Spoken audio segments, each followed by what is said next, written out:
Hello and welcome to PPC Live The Podcast. I'm your host, Anu, the founder of PPC Live, and we are used to hearing advice from PPC experts about how to ensure that we're keeping up with the ever-changing landscape. Don't worry, you are still in the right place. But instead of relaying what the PPC experts are saying, I'm bringing the PPC experts to you.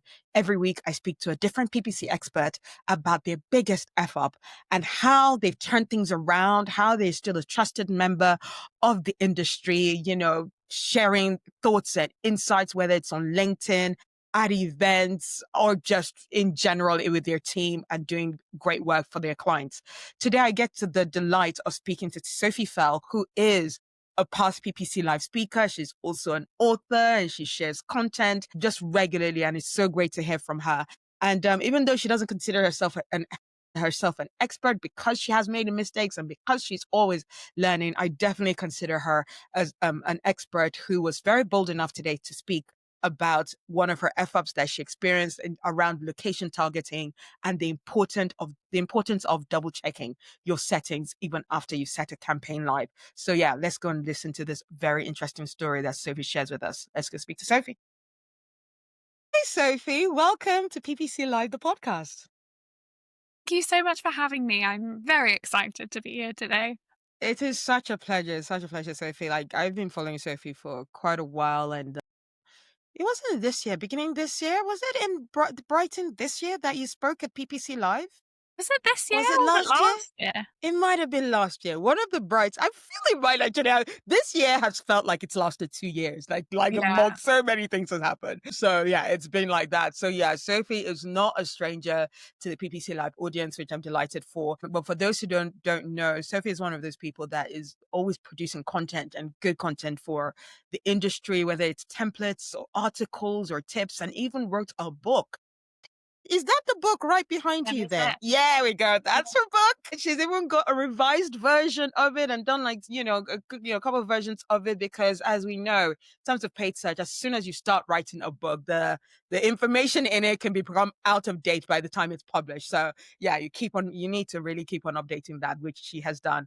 She's a very uber experienced paid media specialist, having worked with LinkedIn, Merlin Entertainment, El Chocolat, Informatech, Juicy Couture, Pizza Guys, Intrepid Travel, and many, many more for the past 10 years plus, as well as right now, presently, she's in an incredible role as head of paid media at Liberty Marketing Group.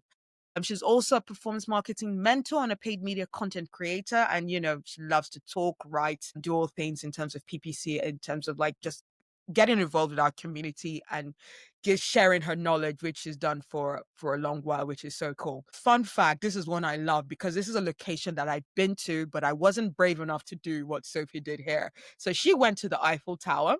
We know that fun, very tall. Most of the time people are taking pictures from the base. That's what all us normal folks do. But Sophie, tell us, what did you do when you went to the Eiffel Tower? So the lift wasn't working and we were all the way in Paris. I wanted the full experience. So I did climb the stairs of the Eiffel Tower, which was very brave. I don't think I could do it now. We calculated that. We Googled that just before pressing record, and it's 674 steps up there. Yeah. So. Yeah, 600 more than I was comfortable with, really. Right? 17 more than I would do. So, kudos on you. Well done. You did it once. Hey, that's a very much a claim to you've done it once. You don't need to do that again. Exactly. So yeah, well done. So yeah, I'm so grateful that you're being brave enough to join me on this podcast episode talking about an effort that you experienced and how you turned it around, because yeah, as we read her cred, she's still very much a very trusted head of paid media at Liberty Marketing. So this was not an F-up that derailed her career. This is something she learned from, and she's going to be sharing her story so that you can learn from it and you don't have to make that mistake as well. So yeah, Sophie, let's get to it. What is the F-up you'd like to share with us today? So my F-up is that I ran a campaign for a couple of days with worldwide location targeting on, by accident, of course. It was not the intention. So we generated about 1,500 leads in the space of a couple of days. I thought I was doing a great job. I knew I was good. I didn't realize I was that good. And we got some feedback from the client because everything was integrated with HubSpot, and they realized quite quickly as well. So it kind of reached out, and I noticed that morning. And as I was halfway through writing an email to get ahead of it, they noticed first the email first. So that is my probably my biggest F up in my. So yeah, that is such an interesting. And you know what? I'm glad that, because I think some people might just let that slide, and oh, it's the client that called it out. You were drafting the email, you picked it up, you saw it, and did that affect So the client let you know what was the client comms like? Were they pissed, or was it more, guys? What's going on? How was like the It was a bit temperature? of both. The tone was definitely pissed, but it was like, what's happened here? Why is this happening? What's gone on? Because it was a brand new campaign that had gone live. We were already running things on their account, but we were trying something different. And yeah, so it was literally down to the campaign setting, which is why even in PPC Live, I spoke about check your campaign settings. It's from personal experience that we always need to double check them. So it was, of course, the presence or interest in, rather than where the person actually was situated, unfortunately. So yes, they noticed within, I think, a couple of days. Like I said, we noticed in a couple of days as well. So it wasn't great. They weren't thrilled, but we very quickly obviously got to the bottom of it because we already knew what had happened and had switched it off. And we kind of moved forward and went from there. But yeah, wasn't ideal. No, no. So how did you feel when you got that email from them? Was this something that happened? And again, I told you I'd do this. I hate to sometimes maybe pull out information you don't necessarily want to share. Was this something like happened like in your recent role, or more in the previous agency that you worked in? Previous agency, but in the last 5 years, in a time where I was old enough and big enough to know better, That 100%. you'd feel, yeah. That you feel like you should have caught this. And so what would you say were the things that were missed that led to you not checking it? What processes did you just decide not to I put think I in was place? just trying to build it quickly. I think I was really excited about getting this campaign live. I knew it was going to be a game changer for them. And when we did have the campaign settings in the right place, it was a game changer for them. And we gave them their best year ever, hit their target 6 weeks early, made them 3.5 million more than was anticipated. So it worked in the end. But it was just one of those frustrating situations where, you kick yourself because you know better than to rely on those campaign settings, the defaults, and to not double check. But I think I've been doing it for so long. I think in my head, I was like, yeah, I don't know. I think I must have thought I'd checked it or that I didn't need to. I'm not 100% sure. But like I said, I was definitely big enough and old enough to have known better. And that stuck with me even until now. And this is no, I said, some of my questions might be just off the cuff of what, based on what you said, but you said that there were these 1,500 leads. Were there now leads that they couldn't use? Or they just, Unfortunately. because it was just out of their, the location that they needed? Yeah. So it was out of their service area. And again, they would have been great leads if their service could have been provided to those particular countries where it was worldwide, but there were certain countries that were really picked up. And, when you say maximize conversions to Google ads, you're going to get conversions. It's happening. And the algorithm even then adopted and evolved quite quickly to these 2 places or these 3 places generate conversions, and they've said they wanted conversions, so let's go, and it's that snowball cycle very quickly. So yeah, unfortunately, those leads cannot be used in the situation, which is why we all noticed so quickly. Because even I remember on the second day coming and having a look and thinking, these results are really good. And that's when I noticed. I went through the settings and thought, let me try and qualify these from my side. And then that's when I noticed. Yeah.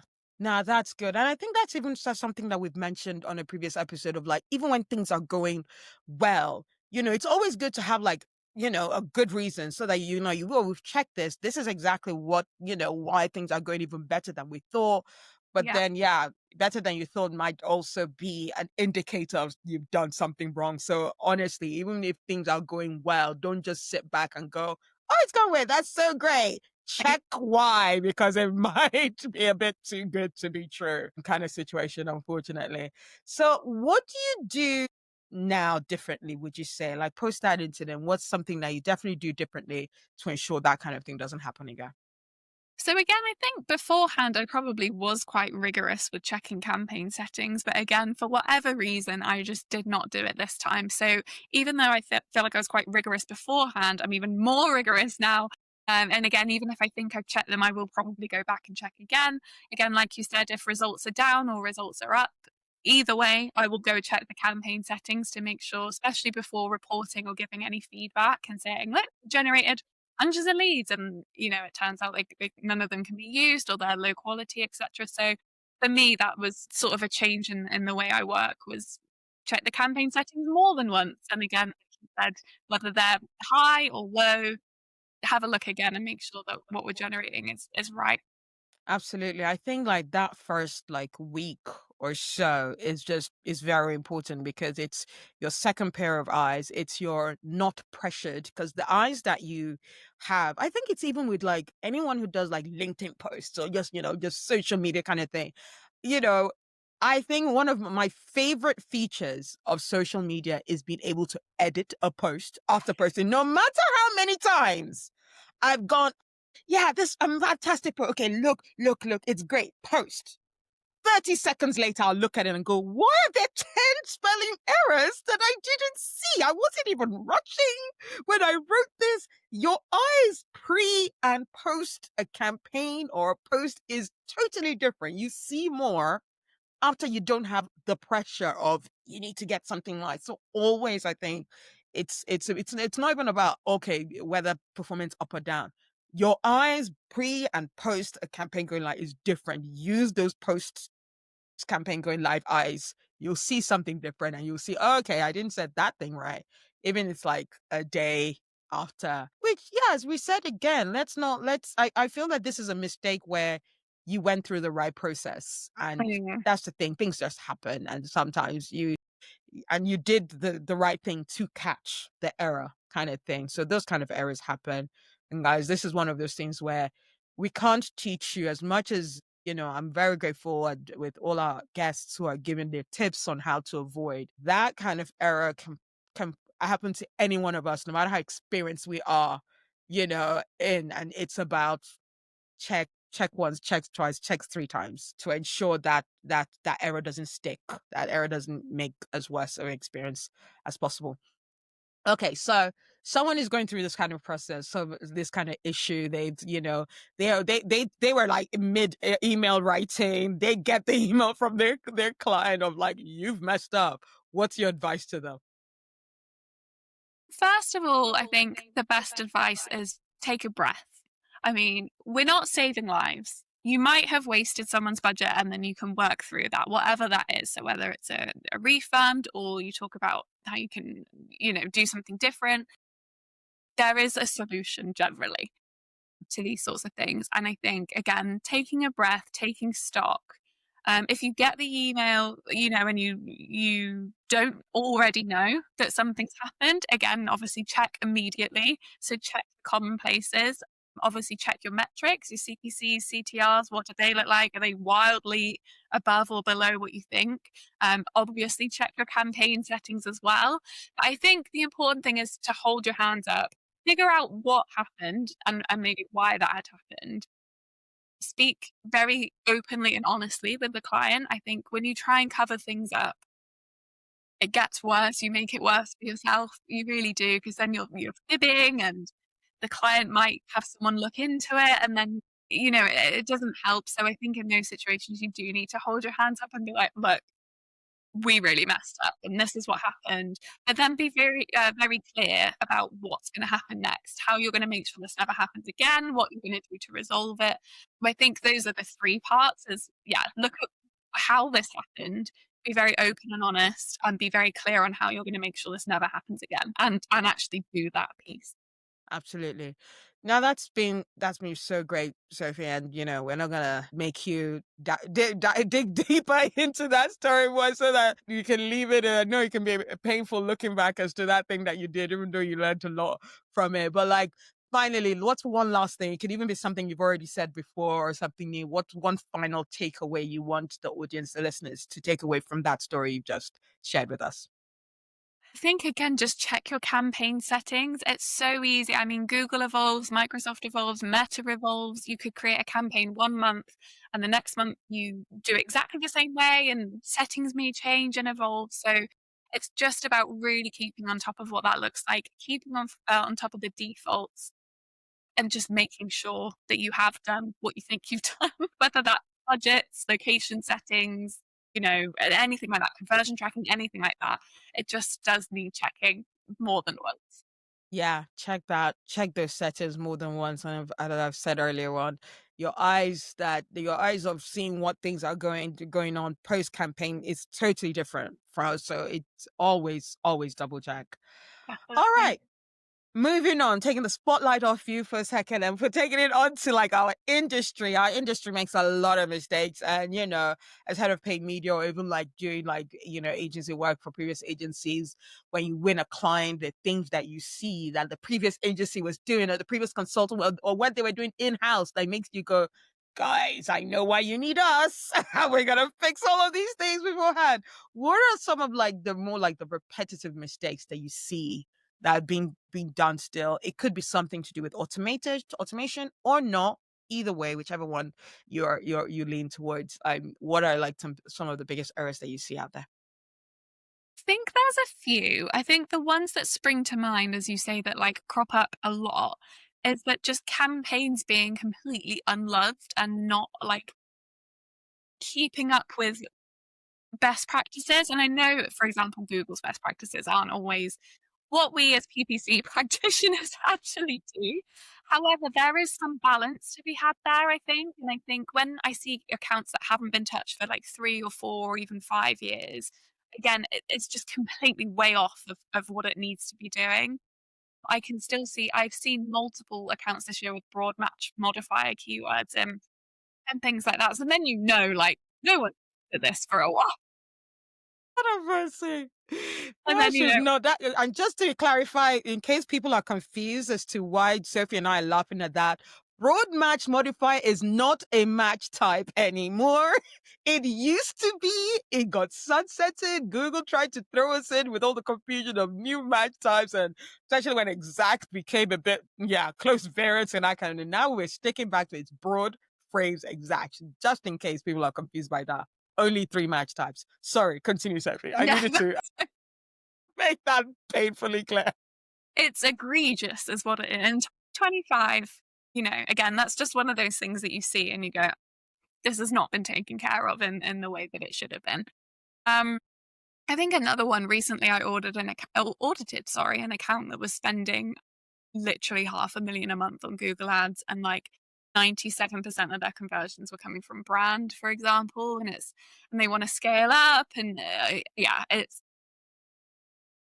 again, you can kind of argue it either way, and it depends on what you're doing on other platforms and things like that. But I think in terms of long-term business growth and strategy, you just can't have that if your Google Ads account anymore. It's fine for a while, but it's really important to remember that's very, very, very bottom of funnel, almost below the funnel, and to have that like sustainable long-term growth and even at CMO level, those kinds of decisions are wild. So it's really important that you're using your Google Ads to actually support your business growth and not just grabbing low hanging fruit or what's out there.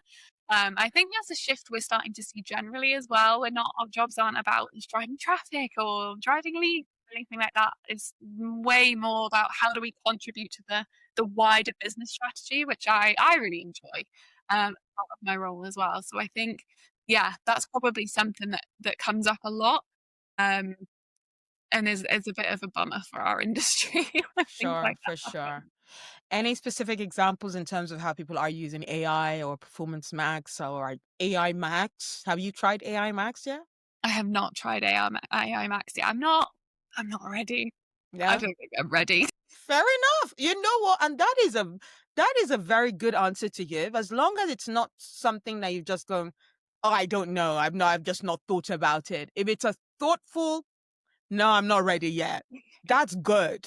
That's really good in my opinion. But Yeah. yes. Yeah. What AI stuff are you seeing? I've seen some accounts lately that are running PMAX, but like the audience signals aren't right and they're not aligning, or there are really good audience signals, but the ad copy doesn't address what the people within those audience signals and search terms are actually looking for. And I think, again, I think we've got better as an industry and as general knowledge of Google Ads as well, that we know like your keywords and your copy and your landing pages all need to match, la la la. We're all pretty clear on that now, hopefully. But I think when it comes to PMAX, it gets thrown out the window. But those fundamentals are still really, really important, whether you're doing AI campaigns, PMAX, etc. So I think that's people obviously see PMAX as like a money pit in a lot of cases, and maybe they're not getting what they want. But equally, I think, yeah, we're missing the fundamentals in a lot of cases. We're not transferring what we know about search to PMAX in a way that's kind of coherent and consistent. And I think that's why a lot of brands are still struggling with PMAX. It's definitely not perfect, but there's things we can do as well. Yeah, I mean, like, no, PMAX is not perfect, but it has improved a lot more. And that is why, when I said earlier on, if you've not tested AI Max and as a conscious decision, that is absolutely fine. Because I think one thing that has been said by a lot of folks and and is we should really be paying attention to. And if you've not, what rock have you been hiding under? Like with our AI, Google's AI tools, the first iteration of it is us being the beta test, us being the alpha test even. They're literally just trying to see which advertiser is going to test it out and see how rubbish it is and tell us what we need to be fixing now. Like, that is how they set tools out, to set some of these tools out. And some people are bold enough and like, yeah, I'll test it. Like, I'm this, like, I know how to use all the tools. And those folks, they're the alpha test, like, go, okay, tell us what everything. And PMAX had that. PMAX at the beginning was a bit of a hot mess. Everybody complained about, the visibility. It's so black box. You have no idea what's going on. Cannibalization, X, Y, Z. And now they've done quite a lot with it now. So I guess a lot of people are waiting for that to also happen with AI Max. But like, yeah, with PMAX, there's a lot to be done with it where you can't just go, oh no, it's not working like that, and I don't know what to do. Figure it out. There's definitely lots of controls to affect now. Also, now moving on to talking about, I also like highlighting and not glossing over the theme of this podcast about talking about FFs. Like, bless you, if you don't mind me saying, when I did ask you to be on the podcast, Sophie was like, "Oh my God, are you kidding me? I don't want to talk about what's gone wrong." I get it. I so sympathize with you with that. But what then convinced you? Why is it important for us to talk about, a bit like failures and mistakes that have kept us in the industry? I'd say kept us in the industry and kept us going to keep us humble in a way, kind of things. Yeah, right. Those kind of mistakes keeps you humble. You're like, oh, I'm all that. Oh, maybe I'm not. Okay, I still have lots to learn.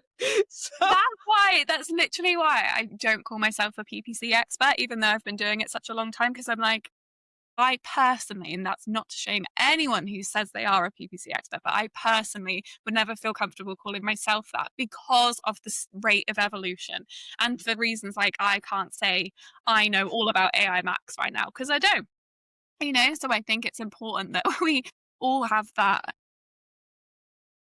I suppose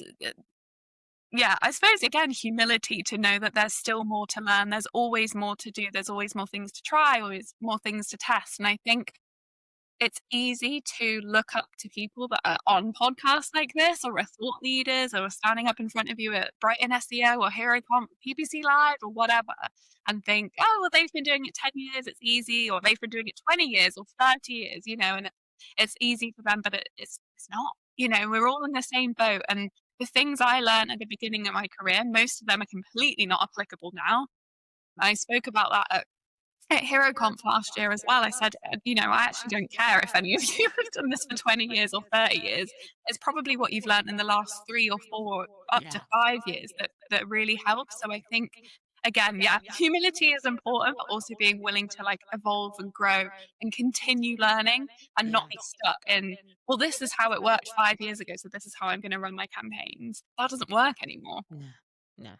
So yeah, so another thing is why I'm very delighted that it's like head of paid media teams or leads. We've even had Nava Hopkins, who's the ads liaison for Microsoft, come on this podcast, share her biggest f up. Is like there are people looking up to you guys, and and let's even bring it even more closer, like your team, who are like, oh, maybe Sophie never makes mistakes, but they'll listen to this episode and be like, okay, all right, no, she does. So I don't have to beat myself over the head if I make mistakes. Why is that?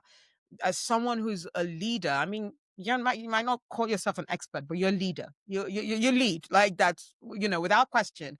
Why is it important for like managers and heads of departments to actually talk about the whole, okay, you'll make a mistake, this is how you deal with it, especially like with their team members, so that they don't feel a fear of failure, as they're working. Yeah. No, I think it's crucial because, again, as I said, we're all still learning. So again, whether I've got team members that have been and paid me for 2 years or 15 years, we're all still on the same journey. And I think that's important again to remember. I think, sometimes we're dealing with small budgets, sometimes we're dealing with big budgets and masses of data and things like that. And the thing to remember ultimately is we're all human. None of us are robots, luckily. It's it is easy to make those mistakes, and again, especially with Google Ads, Meta Ads, LinkedIn Ads, etcetera, there are default settings, there are things that are easy to miss, and again, like you said, we can talk about it all we want. I can go around the whole country telling everyone to check their location settings, but a lot of the time you actually have to make that mistake for it to really. Same with overpacing, right? I mean, I don't know many people that have never overpaced by accident or, spent too much budget, etc. And again, it sucks. Of course, it sucks that you don't feel good doing it and you have to apologize and hold your hands up, etc. But you'll never do it again. Once you've done it once, you will never make that mistake again. So I think that, that is what it's about. What's your tip for managers on how they approach this? Because and I wouldn't say names, but generally I have been at an agency where, and it wasn't someone that said to me, but somebody that was junior in my team came to me and is like, oh, this other manager, I was saying like, oh yeah, mistakes happen. And the manager was like, no, not in this case. We don't make mistakes. And it was very like, I mean, there were loads of reasons, but that guy did leave the agency and left the industry altogether. And like, what's your tip for managers on how they deal with their juniors so that they don't feel so like, okay, I need to give up my career because I've made a mistake, or I just because I feel that what it could really lead to as well is like someone who just never really tries or tests things out of the boundaries. Like, why is it important that we actually do have those kind of conversations with your team, just so that they're brave enough to make tests, even though mistakes might happen. Yeah, I think that is important. And again, I've worked with juniors before who have been, like you said, very reluctant to try something new or test something, or are very like, I'm thinking about testing broad match. What do you think? And are very sort of put the onus on you to make that decision so that they can sort of absolve themselves from responsibility as well. There's like a bit of a balance there. But again, I think it's about having that. So, like at Liberty, for example, mottos are being accountable, being curious, and being brave. And I think those sorts of things are helpful. Having those mantras of we are innovative, we test and we learn and we find things, and having structures in place to support that. So whether it's a creative testing matrix, and we can say, cool, we're going to test this in this, in isolation, and we're going to spend £500 on it, and we're going to see what happens. I think having that mentality behind it and sharing that with your team and encouraging them to think that way helps, honestly. I don't think it's realistic for any manager, whatever industry you're in, to say no one ever makes mistakes, because that's just not true. It's just not the reality of any situation, whether you're a CMO or a junior, everyone makes mistakes. And I think it's unfair to punish people for that. mistakes. Everybody need to listen to that. I've got like a very lovely like virtual assistant right now, and I need to remind myself, because I'll see a mistake she's made. She's like, Anu, behave yourself. Don't fire her because she's made a mistake. Saying everyone makes mistake. We need to work through it and, tell her what the mistake was and, how we need to make that better. But yeah, because I find it difficulty. So it's like doing this podcast as well is helping me keep my, like, Anu, behave yourself. As a good manager, you need to allow mistakes to happen, because that's the best. That's how the best learnings happen. Oh, Sophie, this has been such a great chat. I could chat for like much, much longer than this, but yeah, this is a nice ending for the podcast. But before we go, one nice, lovely like question that all my guests, so far they really enjoyed this question. If your PPC career were a movie, what would the title be? So I will admit I chat GPT'd this for some inspo, because I kept thinking things like Wolf of Wall Street and then like Titanic. And I was like, no, this isn't Titanic. Let it not be Titanic. Please not Titanic. It has not hit an iceberg yet. No, touch wood, not yet. So I asked ChatGPT for some inspo and they gave me a few, but I quite liked this one. It's very cheesy, very, very cheesy. From CPC to MVP. I love it. I love it. Yes. I'm here for it. And I was like, yes. Yes. What do you think you are in the space? Are you feel you're at the MVP level stage already? I'm on that journey though. I'm on the journey. Yeah, that's amazing. And that's a very good, height for you to set for yourself. You're on the journey of being an MVP. Honestly, I think you're already an MVP. You're an MVP for joining us on this podcast, for all the talks you do, for writing your book and coming to all these events and sharing your knowledge. You're certainly our MVP here, Sophie. So genuinely, thank you so much for sharing your knowledge and sharing your story and sharing all these learnings from our side. Everyone makes mistakes, guys. If you take nothing else from this episode, remember, everyone makes mistakes. So managers, remember that. To be for you as role models for your juniors, remember that. Making a mistake is not the end of the world. You can still grow from it, as we all have. So yeah, thank you so much, Sophie, for joining us today. Thank you for having me. Thank you. Thank you so much, Sophie, for sharing that very honest and transparent experience. Remember, you can never overcheck the settings for your campaigns, especially even if it's not because you never know what you put live and your eyes are different pre and post a campaign launch. Even for the fact that Google is always changing something, updating something, creating new defaults, changing what settings are put on default. Always double check those settings before you're confident that that campaign is running as it should. So yeah, for all the information and the full transcript for that fantastic conversation, please go to podcast.ppc.live to get that. Get the video, the audio, and get all the details of what Sophie shared. PPC Live event updates. Always excited to share this one. We're going to be meeting at Strategic Q. I need to confirm how you say that specifically. But there are these guys whose offices are based by Liverpool Street. They are a very lovely company, and they are a company where the first season of Dragon's Den was shot. That very infamous show that's really doing great and putting a lot of money in people's businesses and small businesses' pockets, which is always really great to see.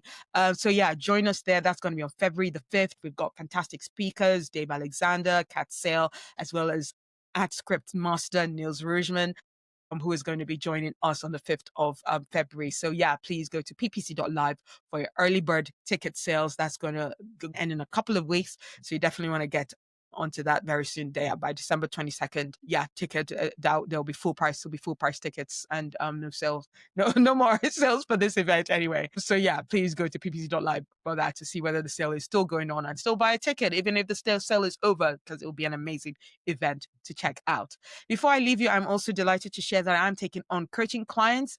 So yeah, if you go to themarketinganu.com, because you just go there, just if you need help with getting a new job, getting a promotion, trying to just take away the blocks and challenges that prevent you from going after that job that you want, going after that role that you really desire, and just getting out of your head sometimes, whether it's imposter syndrome, whether it's like just lack of confidence or something like that, let me know, get in touch with me so that I can help you overcome those challenges so that you can ensure that you are on the career path that works for you. So yeah, just go to themarketinganu.com to book free consultation time, free discovery call. That'll be 15 minutes. That will then allow us to discuss what exactly you need.